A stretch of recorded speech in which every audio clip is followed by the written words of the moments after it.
recording. Hi there, this is Sifu Slim, and I am in Jupiter, Florida, where I was drawn 3 years ago in the wintertime. And it's interesting, I write books on sedentary activities and non-sedentary activities. I write books on athletes. I write the books on the idea of the balance of mind, body, and spirit. And I was drawn to Jupiter, Florida. And at the time I didn't know, but it's home of some 3,500 current, like Tiger Woods and Rory McIlroy part-time, and Ricky Fowler, all three top PGA golfers, Michael Jordan, and many of his friends come in here and visit him and play golf. 3,000, Joe Namath, 3,500 current and retired high performance and many world-class and world-renowned athletes find their home in Jupiter. It's safe. You're driving around at 35 miles an hour, which means safe for your wife and your kids, or if you're the female athlete, for your husband and your kids. And it's just a great place to be outdoors most of the year. Some are a little bit hot and moist, but the rest of the year, just lovely to hit the beach, play golf, recreate in tennis, go to the gym, do yoga, whatever your interest is. Running, I do a lot of running here.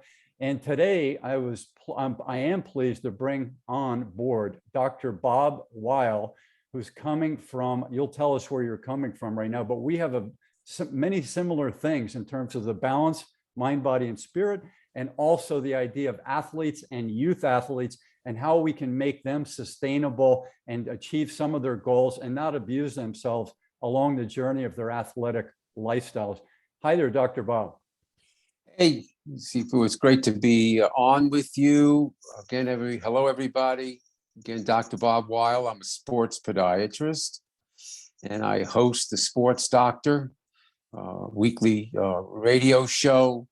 And again, you mentioned activities, you mentioned sports and athletes, and we talk a lot about whether it's the role of the foot in sports, or whether it is the whole mental game, whether it is the challenges of, we call it the new medicine, which is eat smarter and keep moving.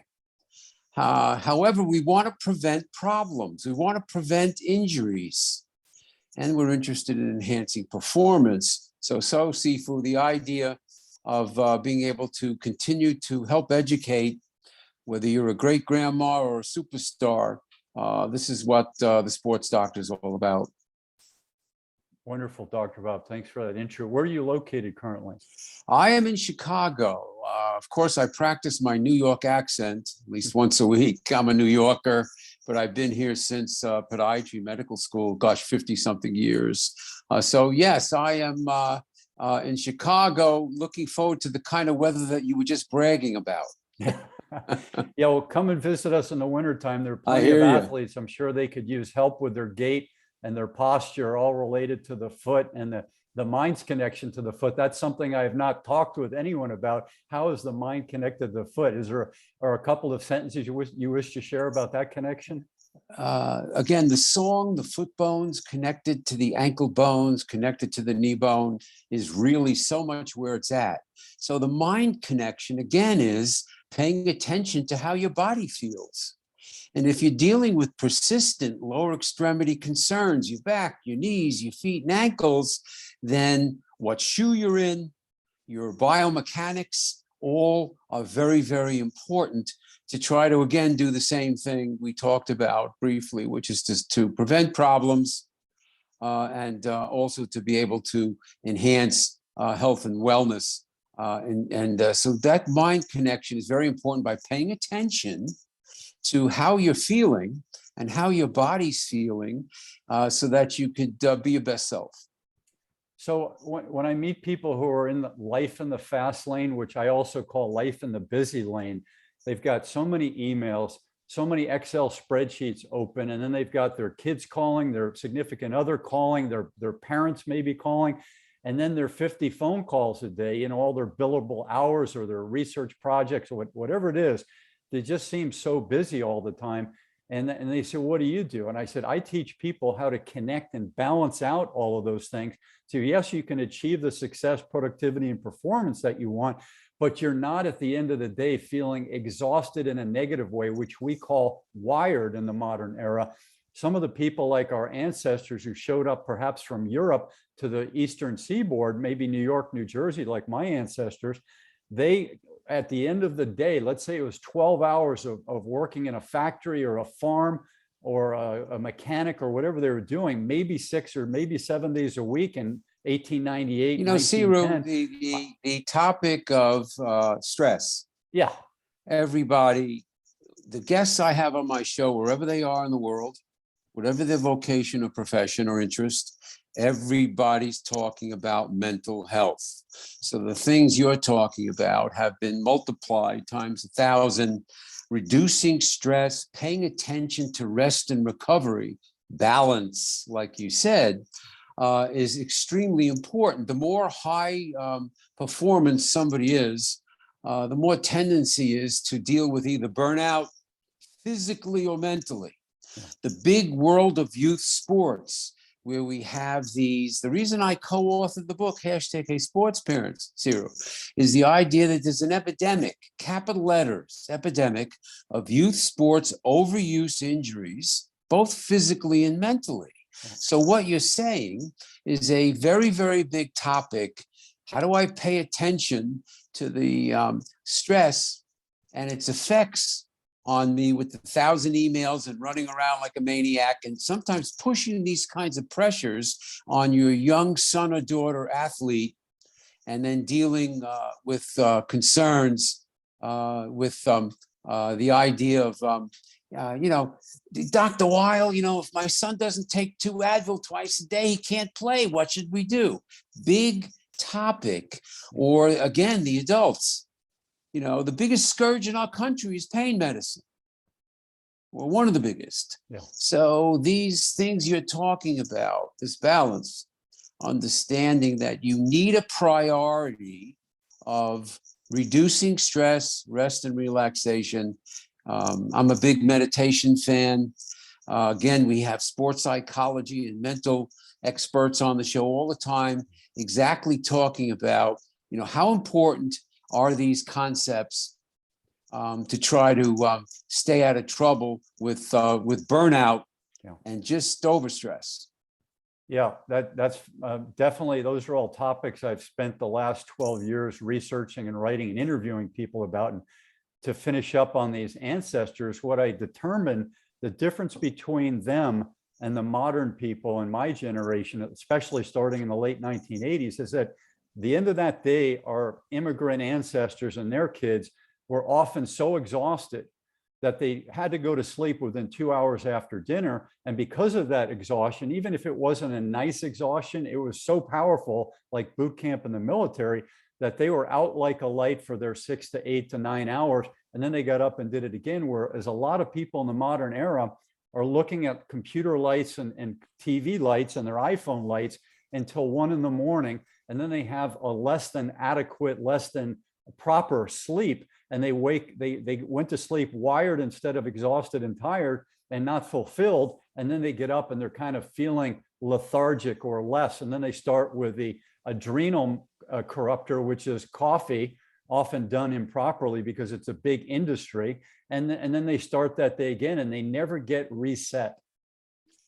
Social media, good luck to us all, is an incredible challenge. Every psychiatrist, as well as a psychologist, parents that I have on the Sports Doctor, talks about the challenges with social media with their kids or on themselves. I mean, chiropractors today, one of the biggest things they deal with is neck problems because of people looking at screens and whatever. So it's a whole new ball game. And the idea of being, again, so overwired it used to be if you were a doctor, you needed to carry a pager or you needed to be available. I had a gigantic phone that was in my glove compartment, Now everybody is always available. So the problems of, again, with youth, with bullying, the problems with these kinds of concerns, again, with people and all aspects of social media, nobody knew how to spell the word social media. So I think we need to intelligently adapt. And one of my favorite 2-word phrases for individuals who are trying to be active is intelligent rest. In other words, if you're hurting, back off. If your son or daughter needs pain medicine over the counter to participate, you're over the line. And again, the social media challenge, I think we're still trying to deal with these kinds of challenges, where these kids, but the rest of us, with the screen time and, like you said, wired, sleep deprivation is a gigantic problem. And a lot of it is, again, just over, 100 years ago, you got the news if somebody sent a pigeon message, for example. Now you hear the story 46 times a day, and good luck to us. Yeah. So you were asking me before we started recording some things about myself. And I was thinking about how I do what I do, which is, let's say, a morning workout between an hour and a half and 2 hours, but it's not all heavy duty. Some days a week, it might be a little more heavy duty, but it's a really balanced program that brings in a little bit of Jack LaLanne, a little bit of Bruce Lee, a little bit of yoga and Pilates and functional training, Jack LaLanne, stretching, hanging, all these things. Yes. And then Variety is the there's name some aerobics of the a few game. times a week, and then some high intensity sprints, blah, blah, blah. And so the way I do my exercise program and the way I coach people is keep it varied in your daily practice, and then make sure you do that every morning. Because I've met very few people percentage-wise that after a long day of getting up, food, work, commute home, and food during the day, that can have energy at 6 or 7 o'clock at night to do a nice balanced exercise program. God bless the people who are doing it, continue. But most people I found, including me, if I have to wait to the end of the day, it's much easier to skip it than if I do it in the morning, right when I wake up. What are your thoughts on that, Dr. Bob? Again, everybody's an individual. Some people are morning people, some people are evening people. We say to people, relax. Don't end up with whether you're going to work out or not being a bigger hassle. He mentioned Jack LaLanne. Elaine LaLanne, who just celebrated her 96th birthday, was on my radio show a few months ago because of the book. The story of Jack LaLanne, Pride and Discipline, just came out these past few weeks with all of his initiations into the world of fitness. Overuse injuries, repetitive motion injuries are a big problem. So getting into cross training, including the ability of variety, is very, very important. So again, somebody might do aerobics. If everybody walked every day, we would reduce, obesity and childhood obesity is as big a problem today as they were when I first started talking about it 25 years ago. So the idea of circuit training, my famous late colleague, Bob Guida, another champion of sports medicine, really talked so much about circuit training, which was to do different body parts, even if you kept moving, in order to add an aerobic addition. So mixture and variety is very, very important, where somebody might do resistance or weight training a few times a week. They might be doing a walking or jogging program. If it's not something you enjoy, you won't do it. So we tell people there's a million different activities. Yoga, talking about mind body. This week I have on Teresa Power, who just celebrated the 7th anniversary, Siru, of the International and National Kids Yoga Day. 33 countries, 200,000 children learning to include mind body into their everyday activities. So many times, again, we see there's lots of activities. Some people enjoy swimming. Again, walking is one of the safest, one of the most popular and advantageous. Families can do it together. So I think you need to know, how your body responds. If you're sore all the time, you're overdoing it. One of the biggest. You're not doing enough recovery. You may be pushing too hard. And as we age, I turned 59 this year. I know that I'm different than I was last year. And maybe in my age 25 to 28, not a lot of changes. But now each year is a new thing, more arthritic tendencies, more stiffness tendencies, Wear and less tear. recovery. And I'm doing so much right that I don't know how other people who are 59 that aren't doing things right are living pain-free, because it's not an easy task. No, and the idea again is that wear and tear is very, very important.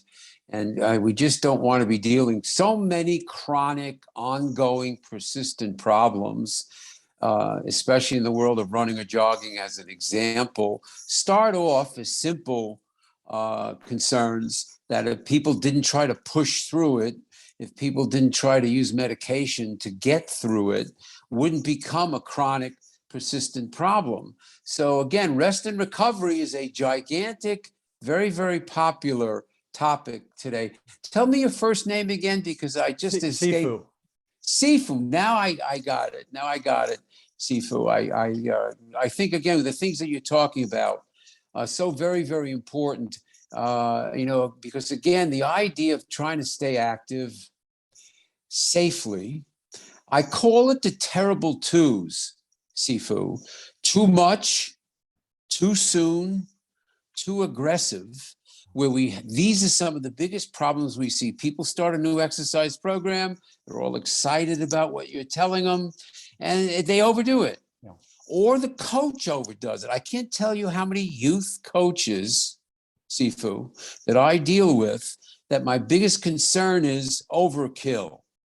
Just too much and being too aggressive. So these are things we need to pay attention to when we're dealing with all areas, all levels of sports medicine.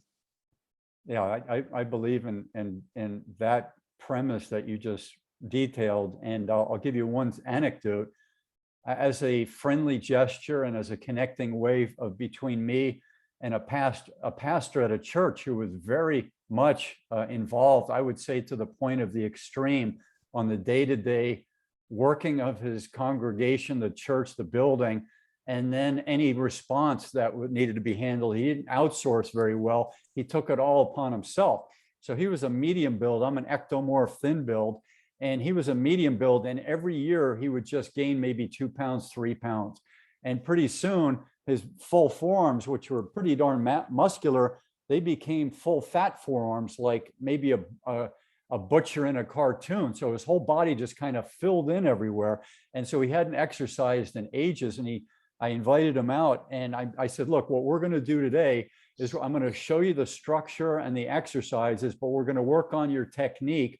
And the whole idea of that, this is an invitation. It's a gift from the universe coming through me to you. And we're not going to push anything, but I'll show you some of the things that I do that eventually you may work up to, right? So when I showed him just how I do the advanced technique, he wanted to do the advanced techniques. He's been sedentary for ages. I said, no, the agreement was, we're going to show you how to do it. We're going to listen to your body, and I'm going to introduce you to these things. But then it's a step-by-step progression, just like more is planting a better. garden. More is better, Sifu.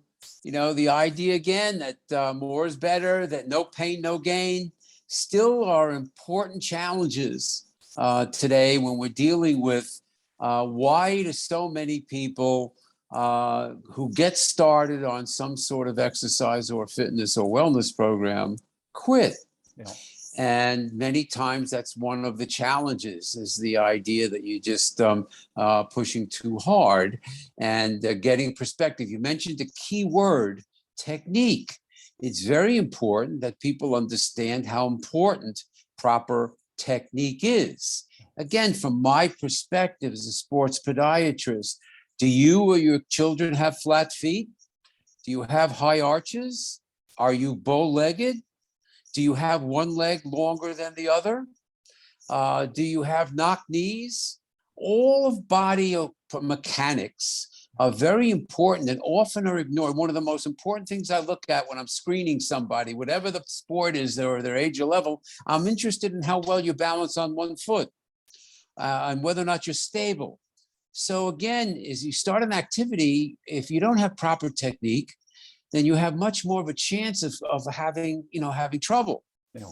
Besides, again, that more is better mindset. Sifu, come on, I want to get going here. I want to run 10 miles a day like you do. Yeah. And these kinds of challenges, instead of, again, the mind-body connection, Yeah.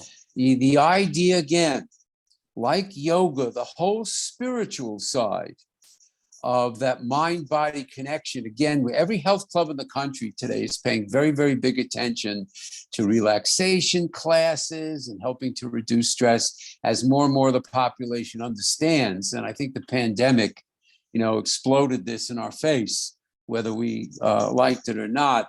The idea that stress, was such a big deal, and that we needed to at least make a priority of paying attention to it. What fun is an exercise program if it's always causing discomfort?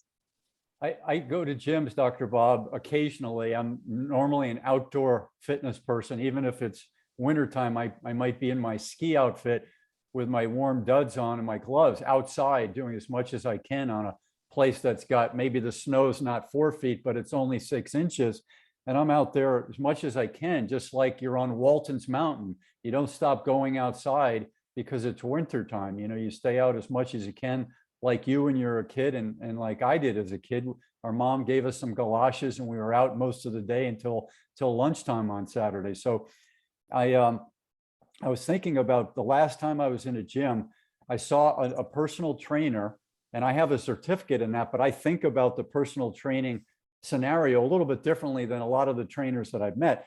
And they were coaching an obese, very large person who didn't have good balance about the deal where you pick up the giant 2 pieces of rope and you're swinging these things to get your body going.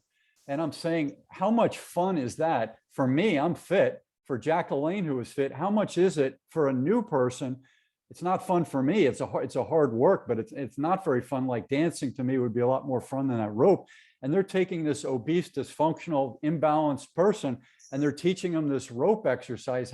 That's in their unconscious mind, that the workout is really hard and not fun. What do you think about that? Well, I think, again, an intelligent mixture makes a lot of sense. And they might have seen that particular exercise was included. Maybe after he left the rope, he went and he balanced on the Bosu, or he stood on tilt boards, or he did some rubber bands. One of the chapters in my book is called the 2 essential exercise concepts, with kids in mind, but the age is irrelevant. The idea doesn't replace everything, but we want you to include a couple things. One is strengthen your feet and ankles, like with rubber bands, and the other is working balance. So if that exercise is something that is, the guy gets home, his shoulders are killing him, he quits. So many times the personal training has come a long, long way. Life coaching, which didn't exist, has come a long, long way. Mm-hmm. And yet the competence of the coach or the personal trainer is very, very important to not cause more trouble, including in the mind. A lot in the mind. A lot in the mind, which is, Little League Baseball, famous Little League Baseball, 25, 30 years ago, woke up one day and someone said, you know what, 40% of the kids don't re-sign up. What's going on here? The point was they weren't having fun. There was too much parent pressure to win and all this other stuff. And again, the mind. In youth sports, is your son or daughter enjoying what they're doing? Whose goal is it? Or, again, that idea of the program that you're introducing to your clients, whether they are a great athlete or whether they are, again, a senior citizen. One of the biggest topics today, Sifu, is preventing falling in seniors and super seniors. So again, balance. What's the best shoe? Et cetera, very, very important. All of these things can be included with mind connections, attitude. The famous Earl Nightingale, he said the famous word, and it was attitude. Yeah. And when you think about it, it makes so much sense. Whatever you happen to be doing, if your attitude ain't good, you're not going to get the benefit. If anything, it might even be negative. It's a huge problem. It's a huge challenge. I don't want to use the word problem. That's why I commend individuals like yourself, Sifu, who are paying attention to these connections. And as long as I've had the show, we've included these kinds. It's interesting, a quickie story. I specialize again in orthotic therapy, and figure skating is one of my super interests. And one of my famous athletes, young Evan Lysacek, who was the 2010 men's Olympic figure skating gold medalist, was 10 years old when I put orthotics in the skates. I'm still putting orthotics in 10-year-old skates. But my point was, I had his mom on the radio a few months after he won the Olympics. I can't believe it's 12 years already. And I said to Tanya Lysacek, how did you know it wasn't your goal? It was Evan's goal. And she said, you know, Dr. Bob, he had ice time at 6:15 in the morning, and I never had to wake the kid up. There he was in the car with his gloves on. Hey, Ma, let's go. I said, you know, if I was writing a book, I couldn't come up with a better answer. You know, again, the idea of where do these things fit in regarding somebody's ability to stick with your nutrition advice, for example, or to stick with your exercise advice. That mental component is a major key, even when we're talking about the best in the world. I just was thinking, as you shared the figure skating story, people in my generation learned from their parents, and I'm sure my dad learned from his, about this idea of hard work. And hard work, I'm starting to think it might not be the right term to share with people. Not that it's a negative, but there might be a better way to put it, that if this is your goal, these are the steps you have to take along the way. And these are the intentions, like your figure skater story.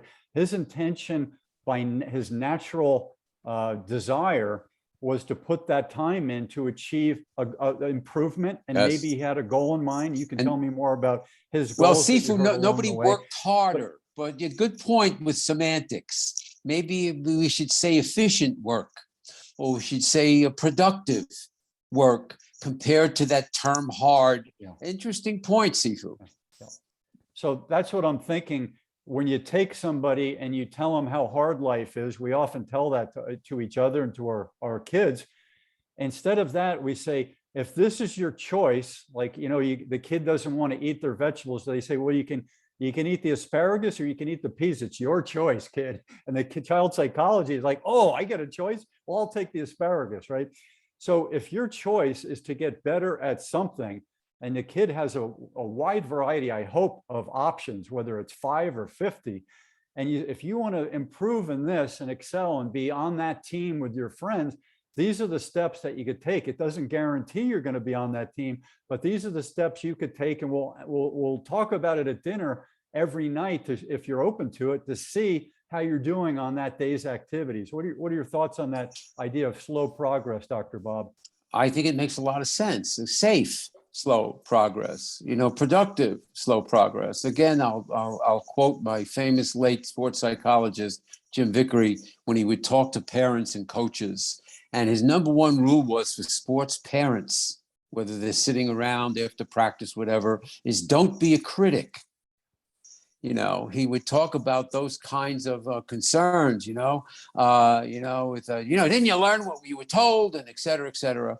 So again, that idea of attitude and or balance really becomes very, very important when so many young boys and girls don't stick with their particular sport. You know, as a sports medicine doctor, sports podiatrist, we want every young boy and girl to play multiple sports and to not necessarily specialize very, very early on one sport, whether it's tennis, whether it's soccer, whether it's figure skating or gymnastics. But a chapter in my book is called The Prodigy Sports, those are examples of that. Yeah. You know, we know that we should be playing everything else, but this is what he really, really loves. This is what she really, really loves.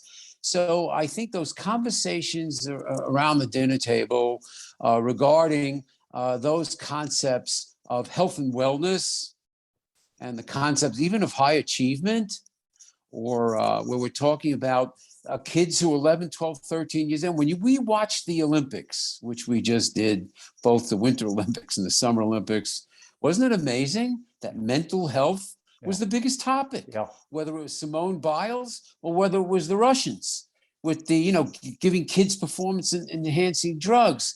So I think parents and coaches need perspective, or personal trainers and life coaches when it comes to advice Yeah.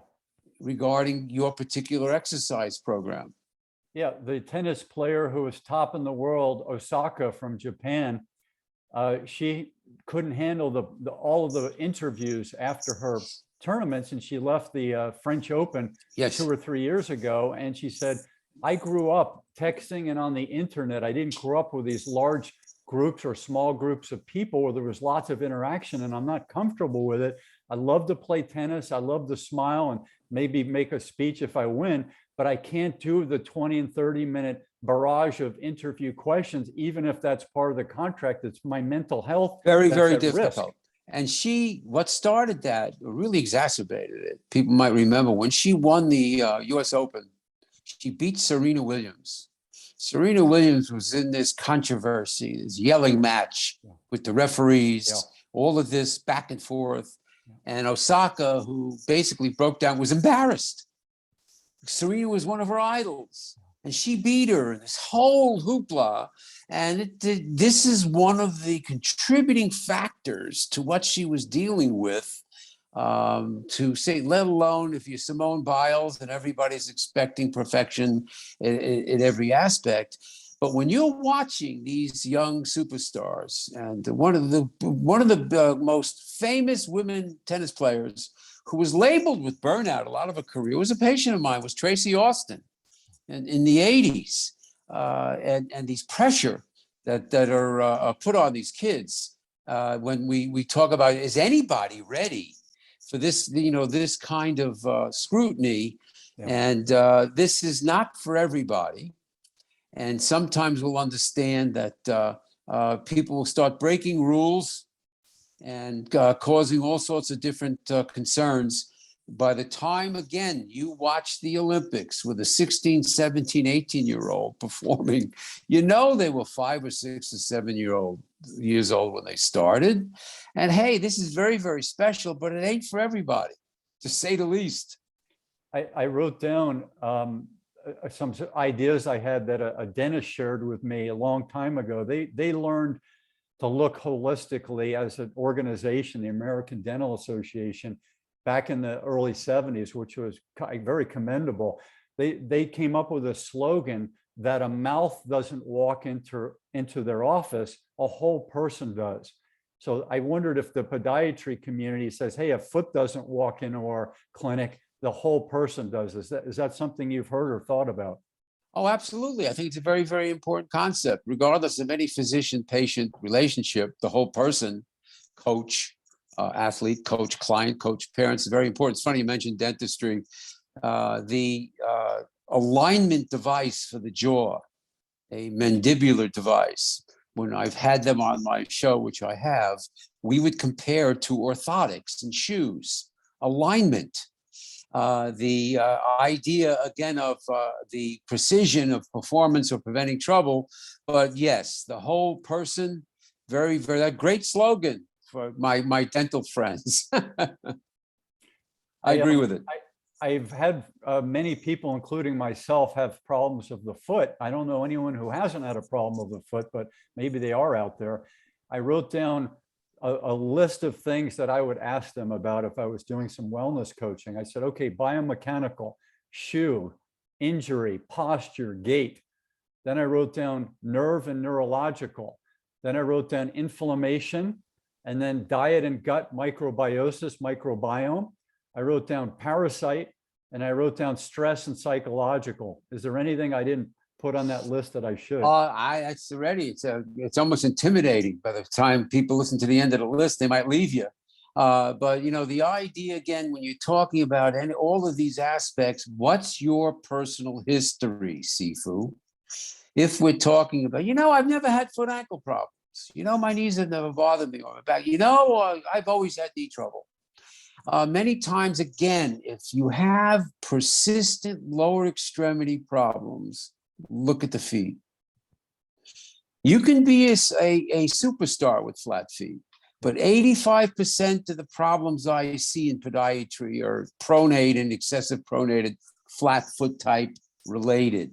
So many times it's a weak link. So I get back to that important point of somebody's history, all the different things you talked about, whether it's gut health, whether it is people's perceptions or attitudes in all of these areas, again, have a lot to do with when you sit down and you discuss their history, which is, what kind of problems have you had?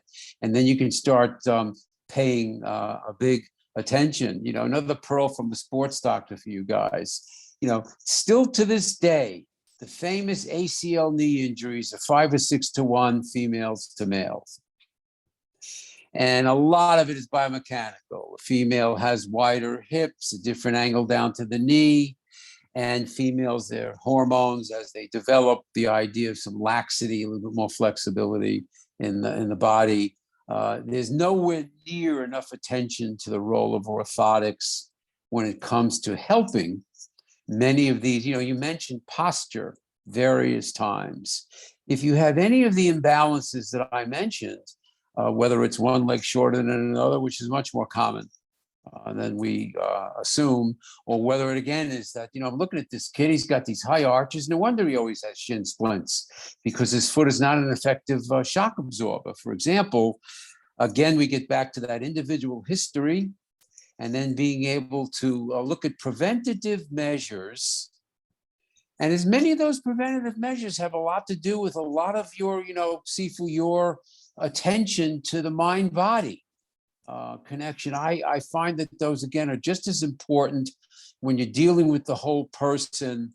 Again, this might be the best athlete in the world in their sport, yet the mental things are such a, what about the twisties? Who ever heard of the term twisties until Simone Biles said, I'm not confident of where I am in this triple or quadruple jump. And I just can't. This was wow. Somebody with this kind of training and this kind of attitude would make us all understand what a big deal this is. What did they call it in golf? You mentioned golf. The up, exactly. The yips being so much mental, and then becoming even a bigger deal when it comes again to the physical sides. Yeah. Remember, in pro sports, men and women, in high school and college sports, Sifu, bigger, faster, stronger. And the female athlete, it just is remarkable. We just, I think we celebrated the 50th year of Title IX, sometimes very, very recently. And I'm marveling every day at the athleticism. But every sport is bigger, faster, stronger. And this is why preventing injury is such a big deal. And you got to pay attention to that, if that individual's history, when you're putting together a plan for them or your advice. Love it. Love it. Dr. Bob, when you were speaking, I thought about a topic that's on my mind, but I haven't researched. It's just been kicking around in my mind for years. And it's the idea of, if we're out at a farm, whether it was I was a kid in the 60s and 70s, or I go out to a farm now and it's a horse doing the horse's thing, which is occasionally going on a run along a mountainside, all by himself or herself, right? And they're running, and we look in that grace and that beauty in motion, and we say, isn't that a wonderful picture on that hillside with a weeping willow over here and the sun over here? And we watch that horse doing that, but there's no monetary reward unless somebody charges us as tourists to go up and watch horses or something like that. There's a connection between a financial gain and a piece of beauty. Same horse racing, you can get paid if you win a competition in speed or some other horse jumping competition or what have you. You might be able to make money or sponsorship. Same thing with athletes. I love watching 12-year-old athletes who know what they're doing, playing tennis better than I could, better than I could with 20 years of lessons. They have such a natural ability, some of these young people. I said, isn't this a beauty? But that kid might not be able to get the scholarship to college or get any type of a professional job unless they start doing some winning along the way, and they do things differently than just the beauty in motion. So have you thought about this idea that I'm discussing? Oh yes, look, watch the Will Smith being in the news like he is, but the whole subject of the Williams sisters and their dad being their coach and his tremendous values, and the idea of then being able to implement the idea. What do you mean your kids aren't on tour? And what do you mean they're not in tournaments? And very, very early on, even though people thought he was nuts, and we dealt with all of these superstars with my famous late colleague, Bob Guida, who worked so much with Nick Bollettieri's academy, with the Pete Samprases and the Andre Agassi's. Tennis was always one of these prodigy sports, and like Guida would say, if you're swinging a tennis racket 1,000 times a day, you better strengthen the muscles that slow it down. Or that he'd say, train those opposites, work the breaks.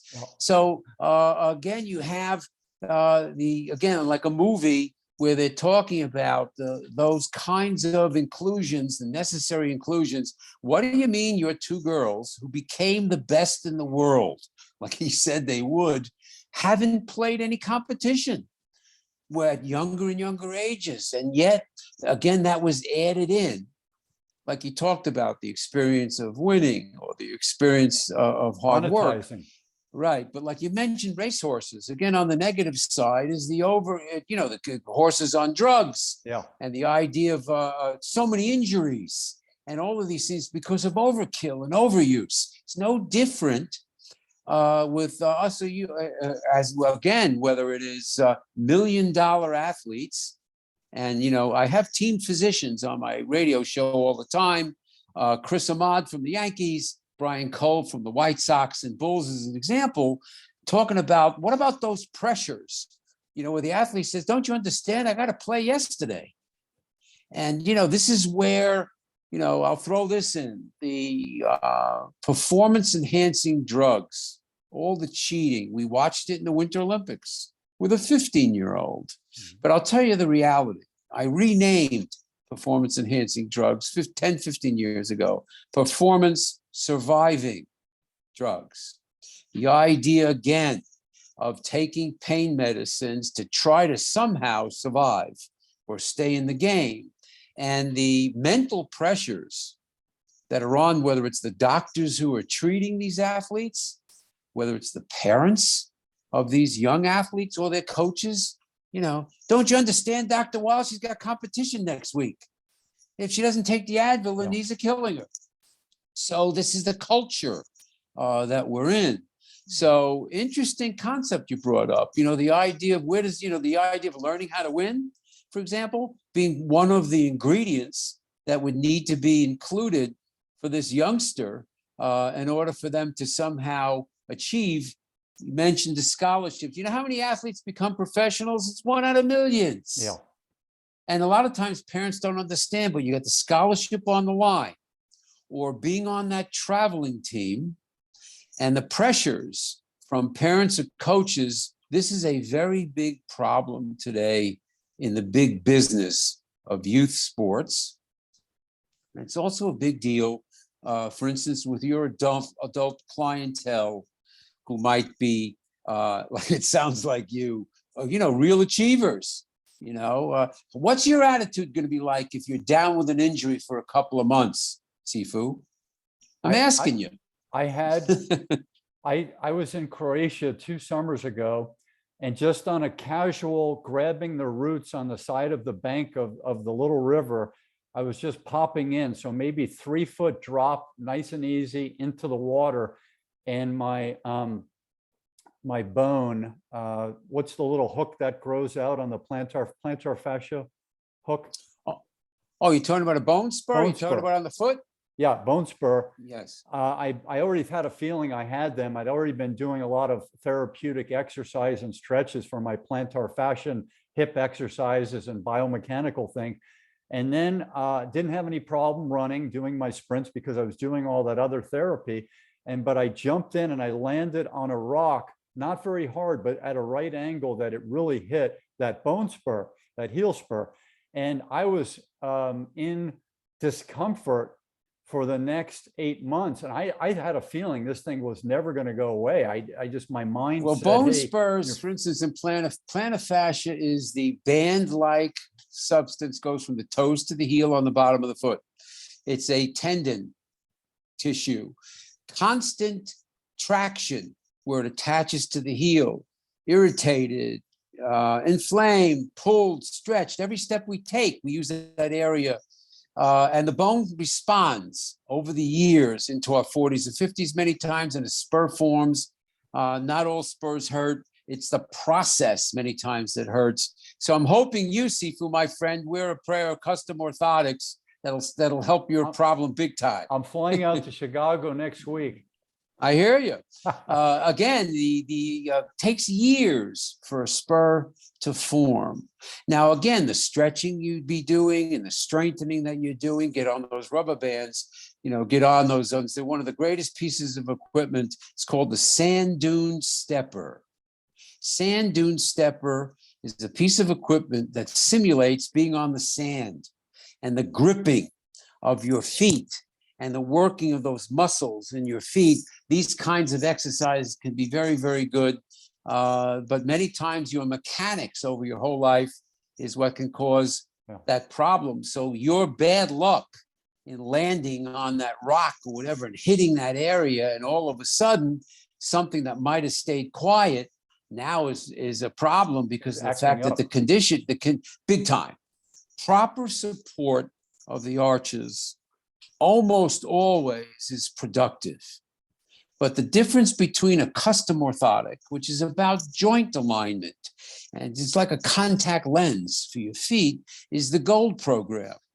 Often an over-the-counter support, having to do sometimes also with the types of shoes that you're wearing, a lot of times it is relevant. Because if I asked you how much running, how much mileage do you do, and how many days a week do you run, what would you say? I would say I run 3 times per week. How many miles? 4 miles a pop. Excellent. You're right out of the book. That's one of the safest kinds of schedules. It's smart. It's every other day. It's only 3 days a week. It allows you to do these other exercises and programs in between. And it's not like you're running 15 miles 6 days a week where we start running into other kinds of problems. So, a commendability from the sports doctor for your 3 days a week, 4 miles at a clock. I am happy to announce that my plantar fascia, my heel spur pain subsided all in one day. I didn't feel like it was a gradual decline. All in one day, it decided not to throb anymore and bother me. And it was like a gift. And I said, hey, thank you, universe, for granting me that. And I'm back in action, but I'm going to be ever more mindful. Prevention. If I go in the rivers, I'm not going to walk on rocks. I'm going to wear some prevention. Sort of a kiva on my foot. If you're a runner, then you want to pay big attention to what we're talking about. The role of seeing a podiatrist, getting that insight. Are you in the best shoe for you and your foot type? Again, that history. Where is the spur? What are those joints like?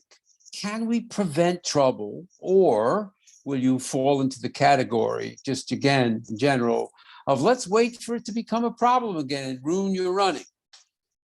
We've had so many patients, again, who were, because about 5 to 10%, roughly, of plantar fasciitis, which is the most common problem we see, Sifu, in active people, inflammation of the arch, or commonly its connection to the heel, is the most common problem we see. And about 5% of these problems are a real hassle, where injections, the necessity of, even when orthotics are used and even when physical therapy is used, this person's still having a problem. Maybe 1% of them might be surgical problems. So again, the idea of prevention is very, very important for you to get that kind of feedback and have the podiatry opinion, because orthotics is one of the best weapons you have in order to control the kind of traction that is part of that problem. Because right now, we'll say you're lucky.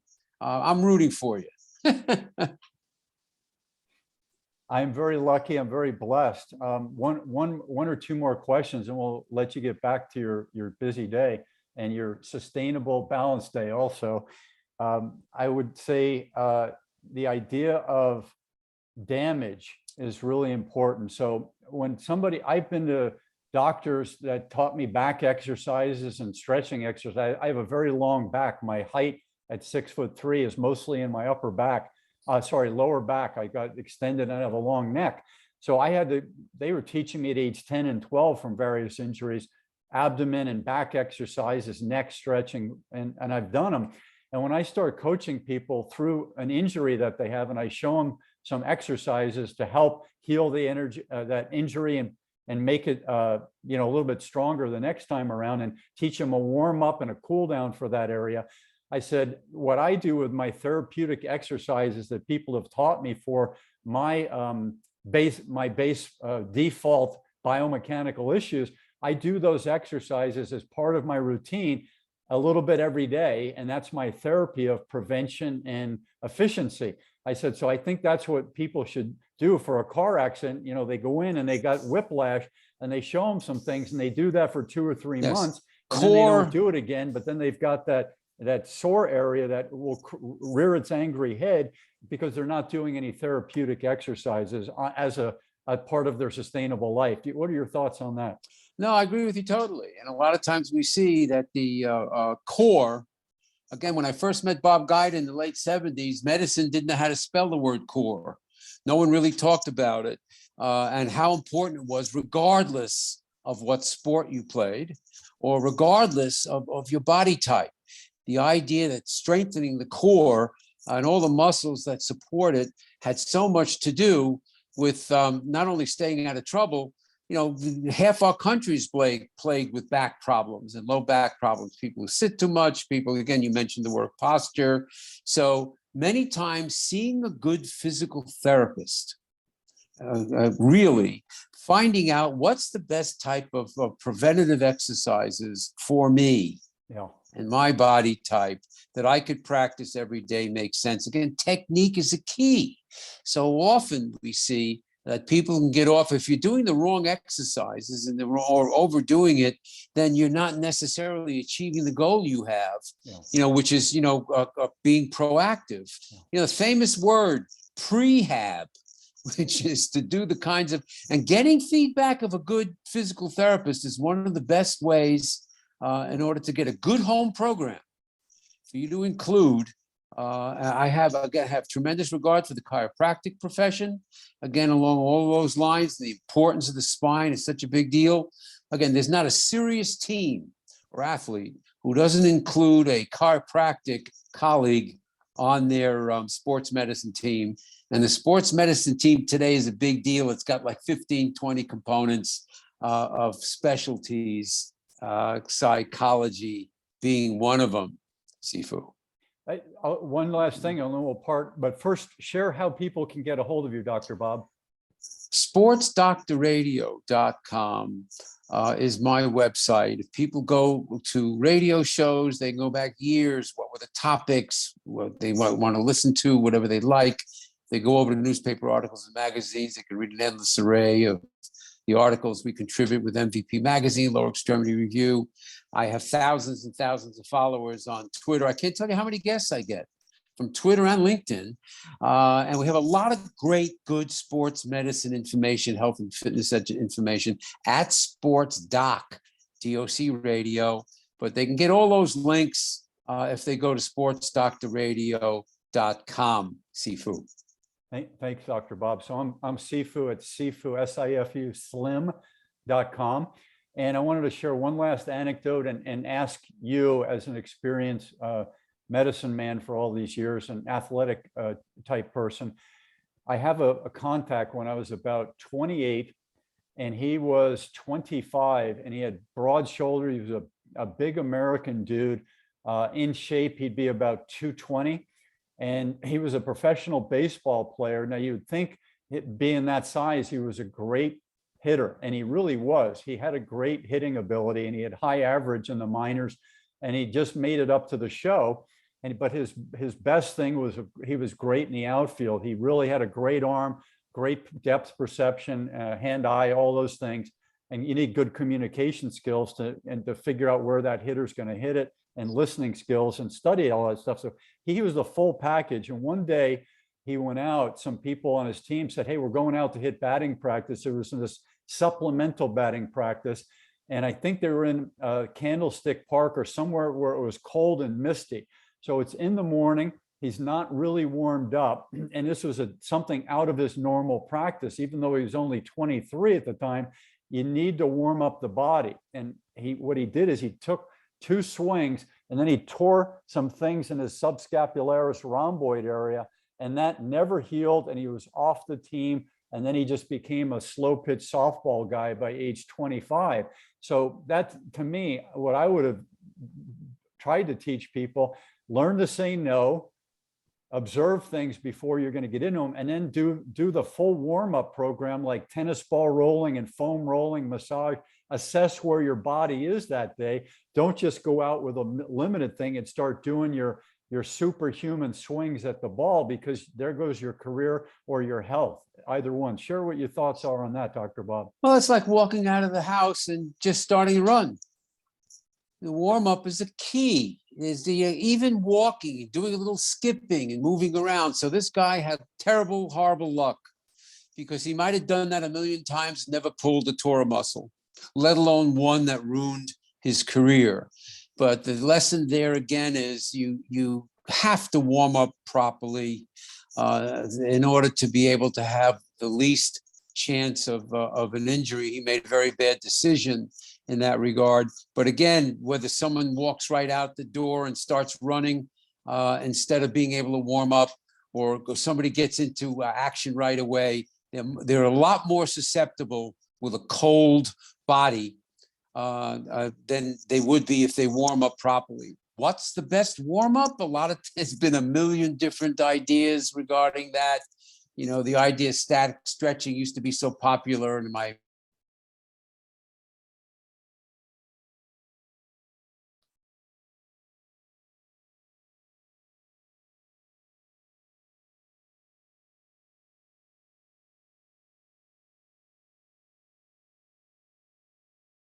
learned. You just got cut off for the last 30 seconds. If you remember, share what you said in the last 30 seconds. Yeah, so the idea of lesson learned, you must warm up. A cold body jumping right into activity is going to be much more susceptible to a potential injury. So your story is a great example of an unfortunate tragedy that ruined his career. Yeah, and then the other thing you get out of doing a good warm-up program and stretching, you're going to assess where you are. So let's say it could happen to a 15-year-old, happen to a 50-year-old, doesn't matter. Let's say you slept a little bit funny, or you went to sleep with stress and it hung out in your back or your neck, and then you wake up, and if you don't do your morning assessment and stretching, you don't know. So if you go out swinging the bat because you're a baseball hero, you haven't done your assessments. You got to see where you are at that moment, and every moment is different. Yes, good range of motion exercises many times, again, make a tremendous difference. And the idea, though, like you said, you're an educator, is the importance of people's awareness that warming up is a key point, including being mentally ready for what you're doing, absolutely, like you were talking about. But you just don't want to be cold. You're going to be more susceptible to injury. And this is where awareness is very important for all of us. Wonderful. So I'm going to put a couple of notes down and email you. If you're open to another conversation for my show, and then we can talk about your show. I'm really enjoying this, Dr. Bob, and we're kindred spirits. And I think that there are some more things we can flesh out to help each other and our progress of helping other people, and then help those end users to tap into some of the balance and the wellness. Yeah, one of the things, Sifu, if you want to, for example, if you go to my website, if you go to radio shows and you just browse down, seeing who were on, I usually have 2 guests a show. Again, the umbrella of topics is endless. You might find people of real interest regarding in what you do. We share these kinds of information all the time. I'll look forward to your email. Absolutely. I look to have you come on sometime in May or June, something like that. And again, this was really enjoyable for me also. So I'll let Kirk, matter of fact, Kirk is coming back on with me the 20th of April. And again, he's a dynamite guy. He's done so many great things. He took part in my book, by the way, the last chapter in #Hey Sports Parents. And just briefly, Sharky Zartman is my co-author, is a Hall of Fame beach volleyballer, national team player, host, author, etc. The book is broken down, and I'll send you the PDF. It's the present. Sports Parenting 101, Sharky handles in the first chapter. Second chapter section is called The Sports Doctor's In. It's my contribution, all aspects of what we're taught, from concussions to shoes to orthotics, etc. Third section is Ask the Experts. 8 different experts in every area: nutrition, physical training, mental training. But the last section is parents' perspectives. And Kirk's one of the parents' perspective. Both his daughters were Division I athletes. I mentioned Lindsay, the volleyballer.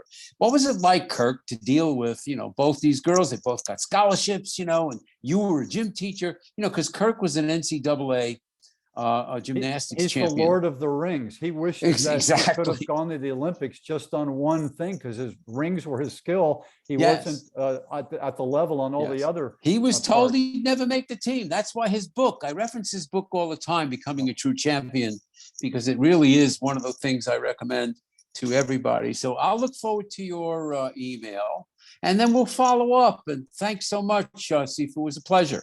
Thank you. And for all the viewers out there, please give us a like. Please consider subscribing to our various channels and radio shows. And please leave your respectful comments below. We'll attempt to answer them. I'm Sifu Slim, right now in Jupiter with Dr. Bob from Chicago. And we wish you all the best in your health and your mind, body, and spirit. Aloha. Aloha to you. Thank you.